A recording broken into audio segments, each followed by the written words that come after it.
Hi students, welcome to my YouTube channel in the Maths Tuition। আজকের পর্ষদের test paper থেকে class 10 এর মাধ্যমিক 2025 সালের জন্য ম্যাথমেটিক্সের আজকের একটা গুরুত্বপূর্ণ পেজ করাচ্ছি বন্ধুরা। যে পেজটি শুরু হয়েছে 436 পৃষ্ঠাতে, সেই পেজের আজকের করাচ্ছি 14 এবং 15 দাগের অঙ্ক।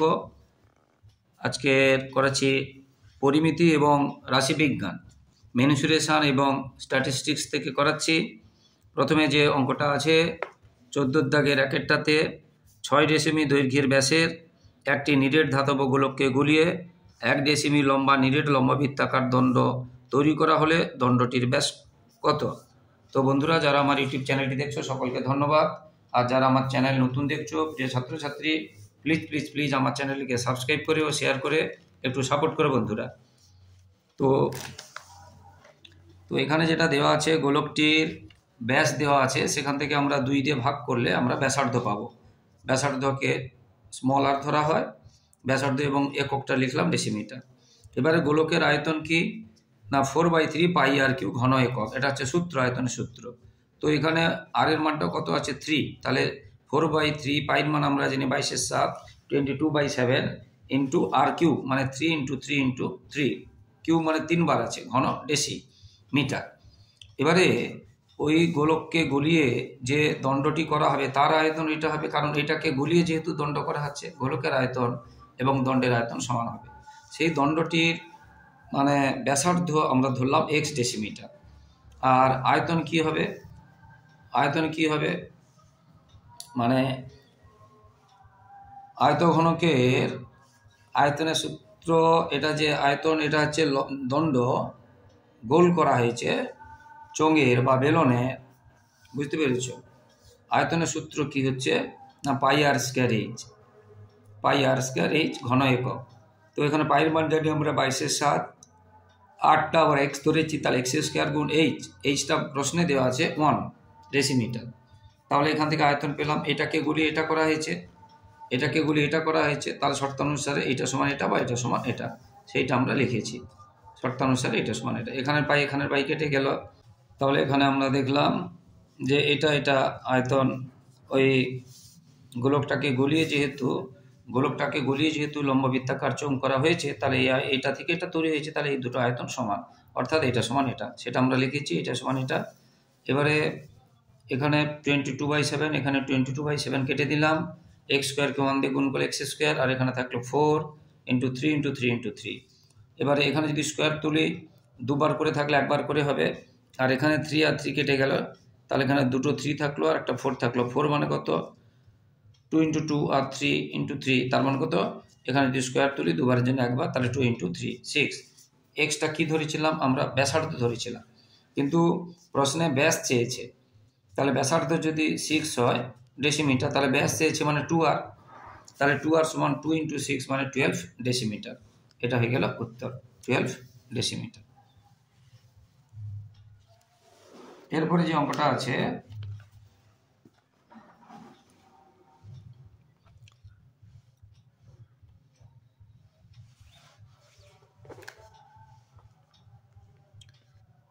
দুটি লম্ববৃত্তাকার শঙ্কুর উচ্চতার অনুপাত দেওয়া আছে 2:3 এবং তাদের ব্যাসার্ধের অনুপাত দেওয়া আছে 3:5 হলে আয়তনের অনুপাত নির্ণয় করো। একদম সহজ অঙ্ক আছে, মন দিয়ে দেখো বন্ধুরা। এখানে যে শঙ্কু দুটোর উচ্চতার অনুপাত দেওয়া আছে 2:3, আর তাদের উচ্চতা যদি অনুপাত দেওয়া থেকে ধরিলাম 2x এবং 3x সেমি, প্রথমটি 2x সেমি উচ্চতা এবং দ্বিতীয়টি 3x সেমি, এবং তাদের ব্যাসার্ধের অনুপাতও দেওয়া আছে, ব্যাসার্ধের অনুপাত দেওয়া আছে 3:5। তাহলে ধরিলাম প্রথমটির ব্যাসার্ধ 3, যেহেতু এখানে x ধরেছি একই অঙ্কে, আর x না ধরে অন্য ধরবে, y ধরলাম, 3y সেমি এবং 5y সেমি। তাহলে আমরা ব্যাসার্ধ পেয়ে গেলাম, উচ্চতা পেয়ে গেলাম, এবং কার না শঙ্কুর। এবারে শঙ্কুর আয়তনের সূত্র হচ্ছে 1/3 পাই আর স্কয়ার এইচ। শঙ্কুর আয়তনের সূত্র কি 1/3 পাই আর স্কয়ার এইচ। তো এখানে প্রথমটার আর মানে কি ব্যাসার্ধ, প্রথমটার ব্যাসার্ধ আমরা ধরেছি দেখো 3y এবং দ্বিতীয়টার 5y, তাহলে প্রথমটার ব্যাসার্ধ 3y, তাহলে আর স্কোয়ার মানে 3y এর হোল স্কোয়ার ইন্টু এইচ, এবং প্রথমটির দেখো আমরা উচ্চতা ধরেছিলাম প্রথমটির 2x সেমি, তাহলে প্রথমটির আয়তন হয়ে গেল এত ঘন সেমি, এবং দ্বিতীয়টিরও একই রকম 1/3 পাই আর স্কোয়ার এইচ। আর এর মানটা দ্বিতীয়টির আর দেখো ব্যাসার্ধ 5y সেমি এবং উচ্চতা দ্বিতীয়টির 3x সেমি, তাহলে এটা দেখো এই 5y স্কোয়ার ইন্টু 3x। ঠিক আছে, এবার বলছে তাদের আয়তনের অনুপাত। তাহলে এটা প্রথমটির আয়তন আর এটা দ্বিতীয়টির আয়তন ঘন সেমি হয়েছে, তাহলে আয়তনের অনুপাত আমরা কি পাবো, এত ইস্টু এত। এবারে এখানে 1/3, এখানে 1/3, এখানে 22/7, এখানে 22/7 কেটে দিলাম। এবারে 3y স্কোয়ার মানে 9y স্কোয়ার, এটা 2x, আর 5y স্কোয়ার মানে 25y স্কোয়ার 3x। এবারে আমরা কি করছি, এবারে y স্কোয়ার এক্স, এখানে y স্কোয়ার এক্স আছে তুলে দিয়েছি। এবারে আমরা কি করছি, 3 দিয়ে কেটেছি, 3 3 3 9, 3 3 যা 9, আর এটা থাকলো, আর 3 কেটে এটা থাকলো, অর্থাৎ আনসার হলো কত, 6:25, 6:25। 14 দাগের এরপরে আমরা করাবো 15 দাগের অঙ্কগুলো। 15 দাগের অঙ্কগুলো মোস্ট ইম্পর্টেন্ট আছে, মন দিয়ে দেখতে থাকো বন্ধুরা। প্রথমে কি অঙ্কটা আছে 15 দাগের, প্রথমে যে অঙ্কটা আছে 15 দাগের একেটাতে 70 জন ছাত্রের ওজনের পরিসংখ্যা থেকে মধ্যমান নির্ণয় করো। ওজন কিগ্রাতে আছে 43 কিগ্রা, এরকম ছাত্র সংখ্যা আছে 4 জন। ওজন 44 কিগ্রা, এরকম আছে 6 জন।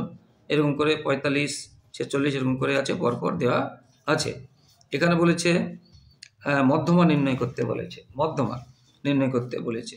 ঠিক আছে, তো মধ্যমান নির্ণয় করার যে এখানে যে সংখ্যাটা আছে একদম সহজ অঙ্ক আছে, 43 থেকে আছে একদম 50 পর্যন্ত এখানে যে সংখ্যাটা আছে। তাহলে 43 কতজন ছিল 4, 44 কত ছিল 6, 45 এইভাবে দেওয়া আছে। এবারে আমরা কি করব, ক্রমযৌগিক পরিসংখ্যা বের করব। মধ্যমান নির্ণয় করতে গেলে এটা মাথায় রাখবে সবসময় যে ক্রমযৌগিক পরিসংখ্যা বের করতে হয়। অর্থাৎ এটা যোগ করলে এটা হবে, আবার তার সাথে 8 যোগ করলে এটা হবে, তার সাথে 14 যোগ করলে এটা হবে, তার সাথে এটা, এই করে করে আমরা পেলাম n সমান কত পেলাম 70। তাছাড়া ওখানে প্রশ্নেও বলা ছিল যে 70 জন, প্রশ্নেও বলা ছিল, তাহলে n সমান 70 জন। এবারে আমাদের মধ্যমা বের করতে গেলে এটা 70টা কি সংখ্যা, 70টা হচ্ছে জোড় সংখ্যা বা যুগ্ম সংখ্যা। যুগ্ম সংখ্যা মধ্যমা বের করতে গেলে কি করতে হবে না, n/2 তম পদ যুক্ত n/2 প্লাস 1 তম পদ। তো এখানে n সমান আছে 70, তাহলে 70/2 তম পদ এবং 70/2 প্লাস 1 তম পদ, অর্থাৎ 35 তম পদ, এবং তারপরেরটা প্লাস 1 মানে তারপরেরটা 36 তম পদ। 36 আর 35 নয় কিন্তু, এটা হচ্ছে তম পদ। এবারে 35 আর 36 তম পদে কোনটা হবে, আমরা এই জন্য পরিসংখ্যাটা ক্রমযোগী বের করেছিলাম, সেটা ক্ষুদ্রতর সূচক হোক আর বৃহত্তর সূচক হোক, তোমাদের যে কোনো সূচকে বের করতে হবে। তো এখানে 35 পদটা আমরা কোথায় পাবো, 32-এর পরেরটাতে পাবো, 32-র পরেরটা মানে এটাতে পাবো, অর্থাৎ এটাকে বলা হবে মধ্যমা শ্রেণী, এটাকে বলা হবে মধ্যমা শ্রেণী। বুঝতে পেরেছ? তাহলে এই যে 44 মানে 32-র পরে আমাদের বের করতে হবে কত, 35 তম পদ, 35 তম এবং 36 তম পদ, অর্থাৎ 32-র পরে পাবো মানে এটাতে পাবো, অর্থাৎ এখানে কত পেয়েছি, সেখানে কত পেয়েছি 47। তাহলে এই যে 47, এই যে 44 পর্যন্ত আছে মানে 35ও পাবো 36ও পাবো, দুটোই 47 হয়ে যাবে। সেই জন্য দেখো 35 তম পদও 47 আর 36 তম পদও 47, মানে এর মধ্যেই আছে। 32 থেকে 44 পর্যন্ত এটা আছে, মানে এখানেই 35ও পাবো 36ও পাবো। তাহলে এবারে এটা যোগ করে 2 দিয়ে ভাগ করলে পাবো 47, তাহলে মধ্যমা হয়ে গেল 47। এরপরে যে অঙ্কটা আছে, এরপরে আছে নিচের পরিসংখ্যা বিভাজন তালিকায় যৌগিক গড় আছে 25 হলে কে এর মান কত। এরকম অনেকগুলো করানো হয়েছে, মন দিয়ে দেখো, খুব সহজ অঙ্ক আছে, যৌগিক গড় দেওয়া আছে। হ্যাঁ, যৌগিক গড় বের করতে গেলে যেহেতু এত থেকে এত, এত থেকে এত আছে, যেহেতু এর মধ্যমা বের করতে হয়, বুঝতে পেরেছো? হ্যাঁ, তারপর তাহলে এটা যোগ করে 2 দিয়ে ভাগ করব, তাকে তারপরে 5 দিয়ে গুণ করব, এটার যোগ করে 2 দিয়ে ভাগ করে তাকে কে দিয়ে গুণ করব, এটার যোগ করে 2 দিয়ে ভাগ করে তাকে 15 দিয়ে গুণ করব। বুঝতে পেরেছো? এইভাবে আমরা মানে যৌগিক গড় যেটা খুব সহজ, সাধারণ কোনো পদ্ধতি যেহেতু বলেনি, তুমি যে কোনো পদ্ধতিতে করতে পারো, যেহেতু কোনো পদ্ধতি বলেনি। তো এখানে আমরা তাহলে 0 থেকে 10 পর্যন্ত বলছে, তাহলে এটা যোগ করে 2 দিয়ে ভাগ করলে কি পাবো আমরা, শ্রেণী মধ্যক যেটা আমরা পেয়ে যাব। বুঝতে ক্লাস মিডিয়ান পেয়ে গেলাম, শ্রেণী মধ্যক পেয়ে গেলাম। আবার এ দুটো যোগ করে 2 দিয়ে ভাগ করলে এটা, এ দুটো যোগ করে 2 দিয়ে ভাগ করে এরকম করে আমরা পেয়ে গেলাম। আর ফ্রিকোয়েন্সি পরিসংখ্যা দেওয়া আছে বইতে, এটাকে বলা হচ্ছে এফআই, এটাকে বলা হচ্ছে এক্সআই। আবার এই দুটো গুণ করলে হবে এফআই এক্সআই। এটা গুণ করলাম, এটা গুণ করলাম, এটা গুণ করলাম। এবার এইগুলো যোগ করলে কে কিন্তু যুক্ত প্লাস চিহ্ন হয়ে থেকে যাবে। কে তো 42 সঙ্গে কে যোগ হবে না, যোগ চিহ্ন হয়ে থেকে যাবে, প্লাস চিহ্ন হয়। 42 কে হবে না, 42 মানে 42 ইন্টু কে, কিন্তু এখানে ইন্টু নয়, এটা অ্যাড করা আছে, যোগ চিহ্ন আছে। এগুলো সেরকম 15 কে এটা আলাদা যোগ চিহ্ন দিয়ে থেকে যাবে 15 কে, আর বাকিগুলো এটা যোগ করতে হবে। যোগ করে আমি পেলাম বুঝতে পেরেছি 1230 প্লাস 15 কে। এবারে যৌগিক গড়ের সূত্র কি? যৌগিক গড়ের সূত্র কি? Summation f i x i by summation f i. এটা হচ্ছে এফআই এক্সআই আর এফআই মানে পরিসংখ্যাগুলোর যোগফল এবং শ্রেণী মধ্যক দিয়ে পরিসংখ্যা গুণ করলে যেটা পেয়েছি এটা যোগফল এফআই এক্সআই। এবার যৌগিক গড় আমরা সূত্রে বসিয়ে দিলাম, এফআই এক্সআই যেটা পেয়েছি এটা পেয়েছি, এবং সেটা প্রশ্নে বইতে বলেছে, আনসারে প্রশ্নের মধ্যেই বলা আছে 25 হবে যৌগিক গড়। তাহলে এখান থেকে আমরা একটা যৌগিক গড় পেয়েছি, এটা সমান 25। তাহলে এর নিচে 1 দিলাম। এবার এটা কেটে দেখুন, এটা কেটে দেখুন, এটা কেটে দেখুন, এটা কেটে দেখুন, হয়ে গেল। বুঝতে পেরেছি? এবার এইদিকে কে গুলো নিয়ে আসবো, যেহেতু কে এর মান বের করতে হবে, সংখ্যাগুলো এদিকে যাবে, এদিক থেকে ওদিকে গেলে চিহ্ন চেঞ্জ হবে, এটা চিহ্ন চেঞ্জ হয়ে গেলে দুটো এবার মাইনাস তুলে দিতে পারি, কে মান বেরোলো কত 18। একদম সহজ আছে, বুঝতে পেরেছো?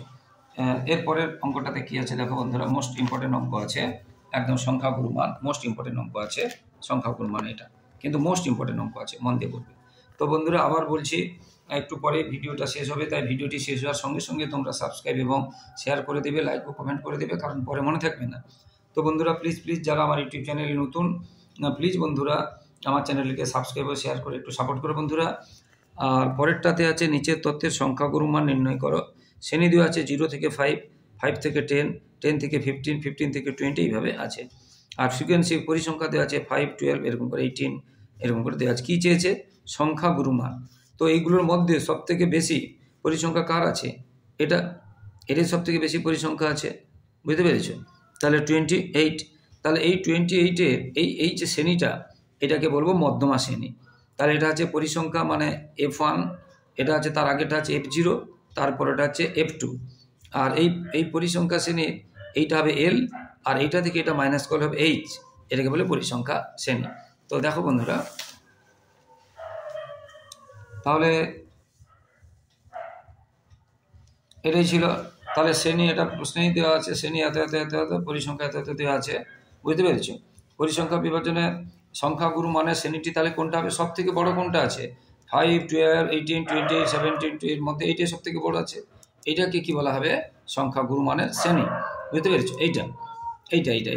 তাহলে এটা আগে বলে দিচ্ছি, এটা হবে F1, তার আগেটা F0 মানে 0, 1, 2, এটা হবে F2, এটা F1, এটা F0, আর এটা হবে L, আর এটা থেকে এটা মাইনাস করলে H, বুঝতে পেরেছ? এগুলো আমরা বসিয়ে দিলাম। এবারে আমরা শুধু সূত্রটা বসিয়ে দেবো, সংখ্যাগুরু মান বের করার যে নিয়ম, সেই নিয়মটা কিন্তু মুখস্থ রাখবে তোমরা। L প্লাস, এবার ব্র্যাকেটের মধ্যে F1 minus F0/2, F1 minus F0 minus F2 into H, আর F1 কোনটা, F0 কোনটা, H ইত্যাদি আমরা বলে দিয়েছি। এবার আমরা শুধু সেইগুলো বসিয়ে দেব। বসিয়ে দেওয়ার পরে এগুলো আমরা বিয়োগ করব। এটা 2 F1 ছিল, যেহেতু 2 F1 ছিল, আমরা এটা একসাথে মানে যেহেতু 2 F1 ছিল, তো F1 সমান 28 পেয়েছি। আর একটা লাইন করতে পারো, মানে 28 ইন্টু 2 অর্থাৎ 56 হবে, একসাথে করে দিয়েছি, বুঝতে পেরেছি? এটা 2 F1 আছে, তো F1 কত বেশি? 28, তাকে 2 দিয়ে ইন্টু করলে কত হবে? 56, আর বাকিগুলো বসানো হয়েছে। আবার এই দুটো মাইনাস কিন্তু যোগ হবে, কিন্তু সাইন হবে মাইনাস। এবারে বিয়োগ করা হয়েছে, এবার এটা গুণ করা হয়েছে, তাকে 21 দিয়ে ভাগ করা হয়েছে। ভাগফল পুরো মিলবে না, তাই মোটামুটি প্রায় বলে দিলাম। তাহলে এটা হয়ে গেল আনসার। তো বন্ধুরা পরে মনে থাকবে না বন্ধুরা, একটু পরে ভিডিওটি শেষ হবে, তাই তোমরা এখনই যারা আমার ইউটিউব চ্যানেল নতুন দেখছো, প্রিয় ছাত্রছাত্রী, মাই ডিয়ার স্টুডেন্ট, এখনই কিন্তু তোমরা সাবস্ক্রাইব, শেয়ার, লাইক, কমেন্ট করে দাও, কারণ পরে মনে থাকবে না। বন্ধুরা প্লিজ তোমাদের জন্য লাগাতার পরিশ্রম করে এইভাবে কাজ করছি, তাই তোমাদের কাছ থেকে এইটুকু সহযোগিতা, ভালোবাসা আশা করছি যে তোমরা আমার চ্যানেলকে সাবস্ক্রাইব ও শেয়ার করে একটু সাপোর্ট করবে এবং লাইক ও কমেন্ট করবে। সবাই খুব ভালো থাকো বন্ধুরা, সবার ভবিষ্যৎ ভালো হোক, সবার পরীক্ষা ভালো হোক। আর অবশ্যই আমার ইউটিউব চ্যানেলটি ফলো করতে থাকো বন্ধুরা। খুব অল্প দিনের মধ্যেই একদম সুন্দর সাজেশন আসছে, একদম সংক্ষিপ্ত মাধ্যমিকে, যেগুলো প্রায় তোমরা কমন পেয়ে যাবে, তাই সাজেশনটা অবশ্যই ফলো করবে বন্ধুরা। আর আমার ইউটিউব চ্যানেলে 5 থেকে 10 পর্যন্ত অঙ্ক এবং অন্যান্য বই দেওয়া হয়। তাই তোমাদের ভাই বোনেদের এবং দাদা দিদিদের যদি ইউটিউব চ্যানেলটি আমার চ্যানেলটি শেয়ার করো, তারা উপকৃত হবে। এবং আমি প্রত্যেকটি ইউনিটের প্রথম, দ্বিতীয়, তৃতীয় ইউনিটের 5, 6, 7, 8, 9, 10 সব ক্লাসেরই ইউনিটের সাজেশান দিই এবং নমুনা প্রশ্ন উত্তর করে দিই। এবং মাধ্যমিকেরও সাজেশান দিয়েছি, টেস্টের সাজেশান দিয়েছি। এবং মাধ্যমিক হওয়ার সঙ্গে সঙ্গে 1-1.5 ঘন্টার মধ্যেই মাধ্যমিকের প্রশ্নের উত্তর আমার ইউটিউবে পেয়ে যাবে, একদম নিখুঁত এবং সঠিক উত্তর আমার ইউটিউবে পেয়ে যাবে। তাই মাধ্যমিকের শেষ হওয়ার সঙ্গে সঙ্গে মাত্র আমার ইউটিউব চ্যানেলটা দেখলে তোমরা কিন্তু অনেকটা বুঝে যাবে যে কোন উত্তরটা ঠিক এবং কোন উত্তরটা ভুল। তো বন্ধুরা, আবার শেষে ধন্যবাদ জানাচ্ছি, এবং যারা নতুন প্লিজ আমার চ্যানেলটিকে সাবস্ক্রাইব করে শেয়ার করে পাশে থাকো বন্ধুরা। আর পাশে থাকা বেল আইকনটি প্রেস করে অল নোটিফিকেশন অন করে দাও, যাতে সমস্ত ভিডিও তোমাদের কাছে একদম প্রথমে পৌঁছে যায়। জয় হিন্দ, বন্দে মাতরম।